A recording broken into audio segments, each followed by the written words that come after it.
Hello everyone, welcome to the channel. तो आज का जो वीडियो है वो पूरी तरीके से JIIB के ऊपर है। ठीक है।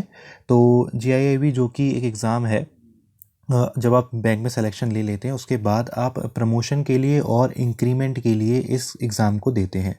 तो JIIB और CAIIB दो एग्ज़ाम होते हैं। JIIB जो होता है उससे आपको एक इंक्रीमेंट मिलता है और CAIIB से दो इंक्रीमेंट मिलते हैं। ऑफिसर हो चाहे आप क्लर्क हो, आपको दोनों में सेम ही मिलेगा। मतलब फर्स्ट एक JIIB में एक इंक्रीमेंट और CAIIB में दो इंक्रीमेंट। तो मैं आपको बता दूं, मैंने जब बैंक ज्वाइन किया था तो 10 जून को 2024 यानी लास्ट ईयर मैंने बैंक ज्वाइन किया था। विद इन 6 मंथ्स मैंने JIIB को क्लियर कर लिया है फर्स्ट टाइम में। ठीक है। तो मैंने क्या कुछ किया था, क्या मेरी स्ट्रैटेजी थी, क्या मैंने फॉलो किया था और किस तरीके से मैंने पढ़ाई की थी जॉब के साथ, वो सब चीज़ें मैं आपको इस वीडियो में बताने वाला हूँ। तो आप आखिरी तक बने रहिएगा। ठीक है। तो JIIB की जो फुल फॉर्म होती है वो होती है junior associate of Indian institute of banking. ठीक है। और तो इसमें क्या है कि ये मेरा पहले मैं आपको स्कोर कार्ड के थ्रू सब्जेक्ट समझाऊंगा कि कौन कौन से सब्जेक्ट्स इसमें होते हैं। फिर हम फीस के बारे में बात करेंगे, फिर हम अटैम्प्ट्स के बारे में बात करेंगे और कैसे मैंने क्लियर किया, क्या कुछ मैंने किया, सब चीज़ें इस वीडियो में बात करेंगे। ठीक है। तो स्टार्ट करते हैं। तो अभी 7 जनवरी को ही रिज़ल्ट आया है इसका, तो मैं आपको दिखा दूँ। एक मिनट, ये है रिज़ल्ट। ठीक है। तो हमारे पास इसमें होते हैं टोटल 4 सब्जेक्ट्स। ठीक है, 4 सब्जेक्ट्स होते हैं। पहला होता है Indian economy and Indian financial system जिसे हम IEN IFS भी कहते हैं, और principle and practice of banking जिसे हम PPB कहते हैं। Accounting and financial management for bankers ये होता है AFM। और retail banking and wealth management होता है आपका RBWM। ठीक है। तो ये 4 सब्जेक्ट्स को हमें क्वालिफाई करना होता है। ठीक है। तब जा कर के हम लोग JIIB क्वालिफाइड कहलाते हैं। ठीक है।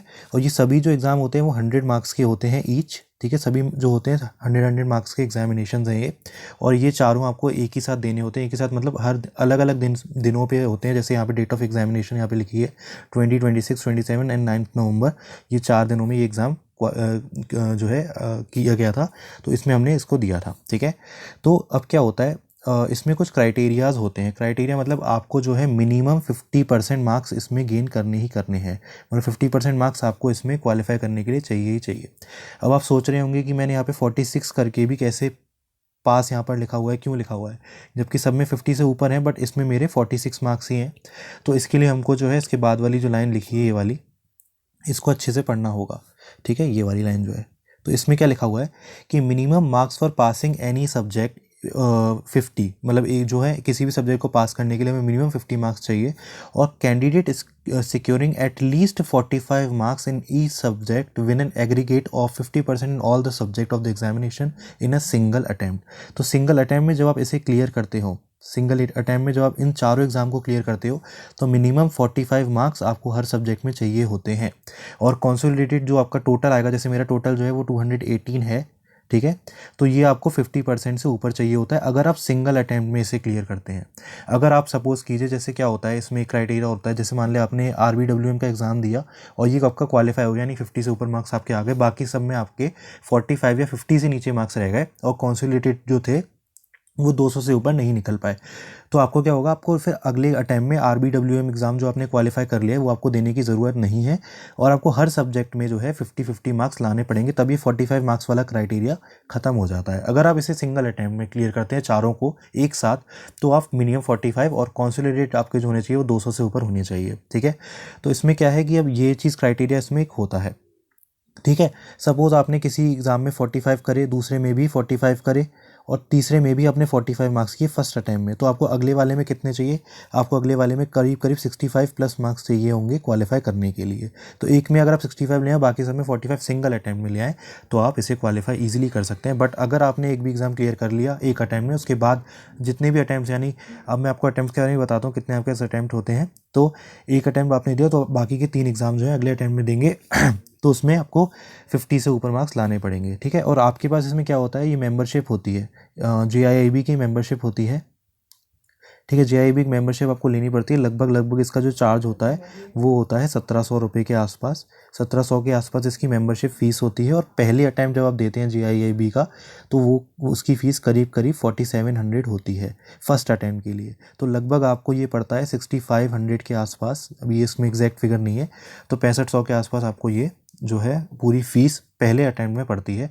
उसके बाद अगले अटैम्प्ट जब आप देंगे तो आपको 1300 रुपीज़ फ़ीस जो है JIB की देनी पड़ेगी अगर आपका एक अटैम्प्ट में क्लियर नहीं होता है। ठीक है, तो ये तो हो गई बात फ़ीस की। ठीक है, तो ये रिज़ल्ट है और यहाँ पर P लिखा हुआ है सब में, तो मैंने ये पास कर लिया है और अब मेरा जो इंक्रीमेंट है वो 7 जनवरी से लग जाएगा। अब मैं इसके बाद एक वीडियो और बनाऊंगा, जब मेरा इंक्रीमेंट लग जाएगा तो उसके बारे में हम बात करेंगे, पिछली सैलरी और जो इंक्रीमेंट के बाद वाली सैलरी होगी उसमें कंपैरिजन करेंगे। ठीक है, तो रिज़ल्ट डिक्लेयर हो चुका है, तो ये मेरा क्लियर हो गया है। तो अब क्या है कि अब हम बात करेंगे इसमें, अब हम बात करते हैं इसमें कि मैंने क्या किया। ठीक है, मतलब किस तरीके से हुआ, जॉब के साथ कैसे पड़ा।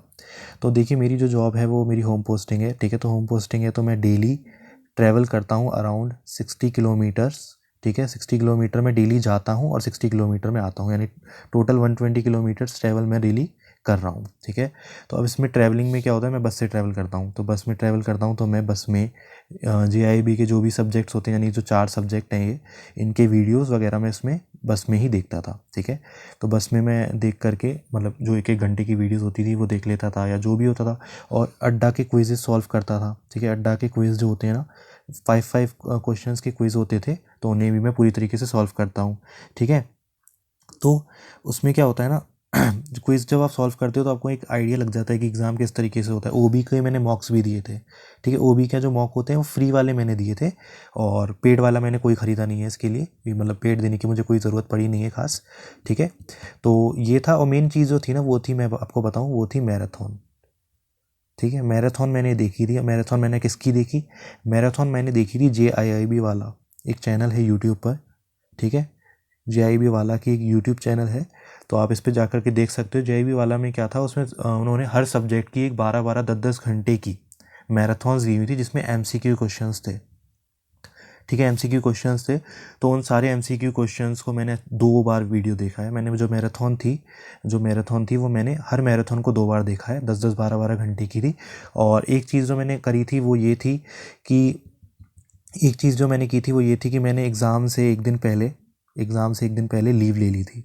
ठीक है, एग्ज़ाम से एक दिन पहले लीव ले ली थी, और पूरे जितना भी दिन मुझे लीव, मतलब एग्ज़ाम से पहले वाला जो था, उस पूरे दिन में मैंने पूरे जितने भी टाइम मेरे को मिला, यानी 13, 14, 15 घंटे जितने भी मिले, मैंने पूरे के पूरे इस मैराथन को दिए थे। ठीक है, तो एक दिन पहले करने से भी ये हो जाता है, ऐसी बात नहीं है। बाकी बस में मैं क्विज़ेज़ वगैरह और वीडियोज़ वगैरह देखता रहता था, तो ये प्रोसेस था पूरा, और ये इस प्रोसेस के थ्रू ये है पूरा क्लियर हो गया मेरा JIB सारे एग्ज़ाम। ठीक है, हालांकि जो IEN FS में मेरे 46 मार्क्स ही रह गए।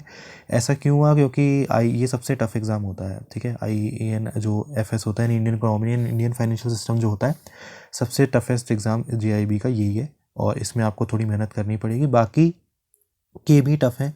इसमें क्या होता है, देखिए अब अकाउंटिंग एंड फाइनेंशियल मैनेजमेंट, क्योंकि मैं कॉमर्स बैकग्राउंड से बिलोंग करता हूँ, तो मुझे इजी पड़ा इसे क्वालिफाई करना। ठीक है, इसमें मेरे 55 मार्क्स आए। बाकी RBWM आपको पढ़ के ईजिली जो बैंक में होता है उसके थ्रू आप निकाल सकते हो, सेम चीज़ प्रिंसिपल और प्रैक्टिस एंड बैंकिंग में भी है। ठीक है, तो इसमें ये 2 सब्जेक्ट्स तो ऐसे हैं कि आप इनमें ईजिली जो है बैंक वाली चीज़ें ही पढ़ के क्वालिफाई इसे कर सकते हो। ठीक है, तो ये आपका है, लेकिन बस इसमें IEN FS में आपको बहुत ज़्यादा मेहनत करनी पड़ेगी, क्योंकि ये एग्ज़ाम जो है, ये मेरा पहला एग्ज़ाम था। इसके बाद देख करके मुझे ऐसा लगा था कि मेरा हो नहीं पाएगा कुछ भी क्वालिफाई, तो उसके बाद सारे ही हो गए। ठीक है, ईजिली। बट जो था ये सब्जेक्ट वाकई में मेहनत करने वाला है, इसमें आपको मेहनत करनी पड़ेगी, और यूजुअली पहले ही होता है।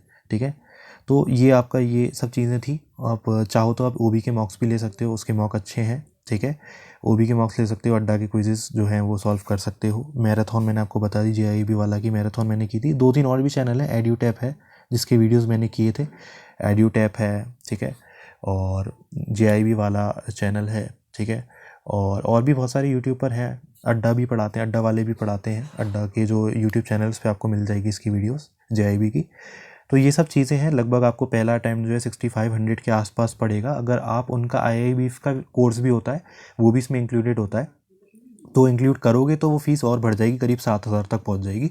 बट उसको अगर आप लेना चाहते हो तो देख लीजिएगा, बाकी आपकी मर्ज़ी है, वो तो आप जैसा चाहें वैसा करें। लेकिन जो मैंने किया मैंने आपको बता दिया, मैंने बस में पढ़ाई की। ठीक है, और घर पे भी मैं आके मैंने पढ़ाई की, और एग्ज़ाम से एक दिन पहले लीव ली, उसको पूरा यूटिलाइज़ किया। हर एग्ज़ाम, जैसे मान लीजिए ये जो एग्ज़ाम थे 26 और 27 अक्टूबर वाले, ये दोनों एक साथ पढ़ गए थे, और मैंने इनके लिए बिल्कुल नहीं पढ़ा था।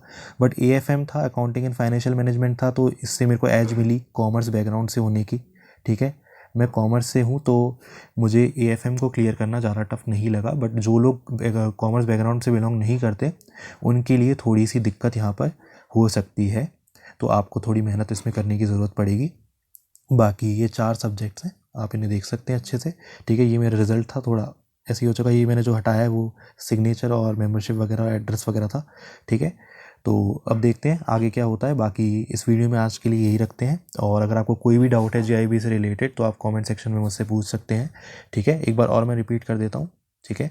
तो मैराथॉन्स की थी मैंने, ठीक है, मैराथन से ही हो गया। बाकी जो है आपका ये 15-14 घंटे आपको पढ़ाई करनी पड़ेगी। मैराथन को 2-2 बार आप देख लीजिएगा। और उसमें क्या था, यूट्यूब में आप देखेंगे ना अगर, तो यूट्यूब में जो था उसमें उन्होंने हर सब्जेक्ट के भी अलग, मतलब हर मॉड्यूल होते हैं इसमें, मॉड्यूल ABCD होते हैं। तो उन मॉड्यूल्स में क्या किया था ना उन्होंने, तो उन्होंने मॉड्यूल वाइज भी उन्होंने जो है MCQ कराए हुए थे। मैंने पूरा जो है पूरा का पूरा MCQ से ही किया है, मैंने थ्योरी बिल्कुल भी नहीं पढ़ी है, ठीक है। थ्योरी मैंने बिल्कुल भी नहीं करी थी, पूरा मेरा MCQ से ही ये क्वालिफाई हुआ है। अब मैं प्रिपरेशन जो करूँगा वो CAIB की करूँगा, जिससे मुझे 2 इंक्रीमेंट और मिल जाएंगे, और उसका टाइम जो है वो जून में होगा। तो जून में जो है मैं उसके एग्ज़ाम को ज़रूर दूंगा। और JIB की अगर हम बात करें तो ये जो है मई में होने वाला है, ठीक है, मई में होने वाला है। और मार्च से इसके जो है स्टार्ट हो जाएंगे रजिस्ट्रेशंस, तो आप कर लीजिएगा जो भी लोगों ने सिलेक्शन इस साल लिया है, ठीक है। इसको मतलब छोड़ना मत, ये अच्छी चीज़ है, आपको बहुत नॉलेज भी मिलती है इससे, और दूसरी बात ये है कि इंक्रीमेंट भी आपको मिल ही जाता है, ठीक है। तो ये सब चीज़ें आपको देखनी पड़ेंगी। तो मैंने यही किया था, और उससे ज़्यादा मैंने कुछ भी नहीं किया है, ठीक है। और डेली में एक आध दो घंटे इसके लिए निकाल लेता था, तो उस वजह से हो गया, ठीक है। तो मिलते हैं अगले वीडियो में। अगर आपको वीडियो अच्छा लगा हो और आपको ज़रा सी भी कुछ नॉलेज इससे गेन हुई हो तो आप ज़रूर चैनल को सब्सक्राइब कीजिएगा, ठीक है। तो आज के लिए इतना ही रखते हैं, मिलते हैं अगले वीडियो में। ध्यान रखें अपना, मेहनत करते रहें, और एग्ज़ाम बहुत ज़्यादा टफ नहीं है, आप आराम से इसे क्लियर कर सकते हैं, ठीक है। और कोई भी डाउट हो तो कमेंट सेक्शन में पूछ लीजिएगा, मैं हर कमेंट का रिप्लाई करता हूँ, तो आप बेशक पूछिए जो भी आपको पूछना है, ठीक है। तो मिलते हैं अगले वीडियो में, बाय बाय, टेक केयर।